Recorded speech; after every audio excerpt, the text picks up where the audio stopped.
We're here with Jeff Falkenberry, Endless Season Guide Service. Just got done with a client trip. They absolutely hammered the catfish. Jeff, tell us a little bit about the day. It was a short trip. It didn't take long, huh? It didn't. You know, when it's raining, that's a nice thing. It rained on us pretty good out there, but the good thing is they were biting, so we didn't have to stand out in it long. You know, the lake is on the fall now. We've had high water.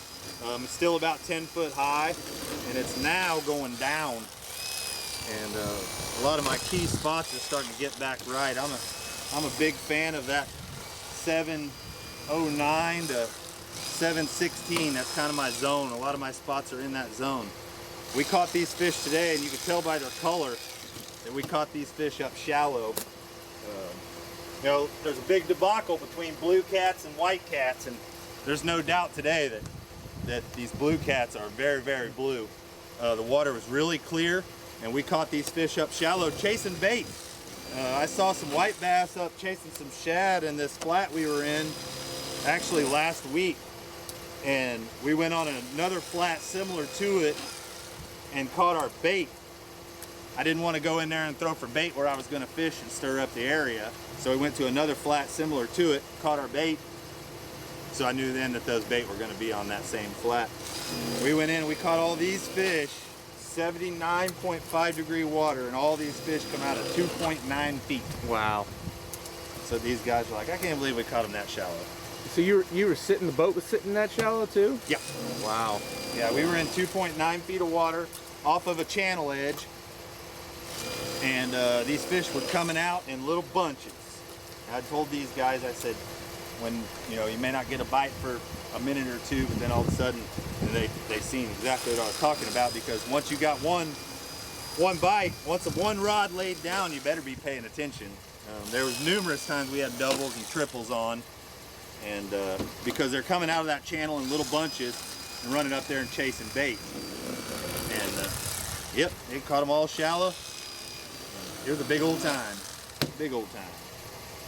Could you apply that pattern to the other arms, not just the Grand, but to the T-bow, to the Osage? Definitely, yep. I fish all three arms. I don't fish the palm a whole lot, just because that's the furthest from my home. I do fish the T-bow, the Grand, and the Osage quite a bit, and this pattern will work on all three arms. It's going to depend on your water clarity. These guys are probably wondering what I was doing when I was pulling in. I was sticking my arm down in the water to see how far I could see my fingers. You know, I like it a little bit stained. This water up here right now is like, it's not muddy. It's brackish, almost like tea. It's brown, but it's not muddy. And it's just about right.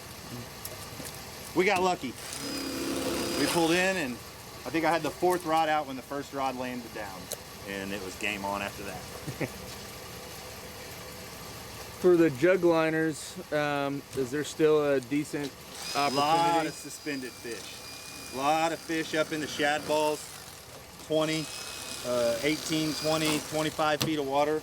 A lot of fish up high just cruising.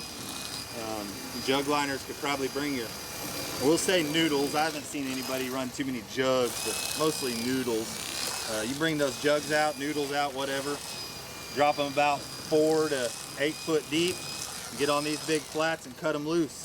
The only thing I do ask is that if you put out 20 jugs, just like a marginal hit on a whitetail, if you put out 20 jugs, do everything in your power to pick up 20 jugs.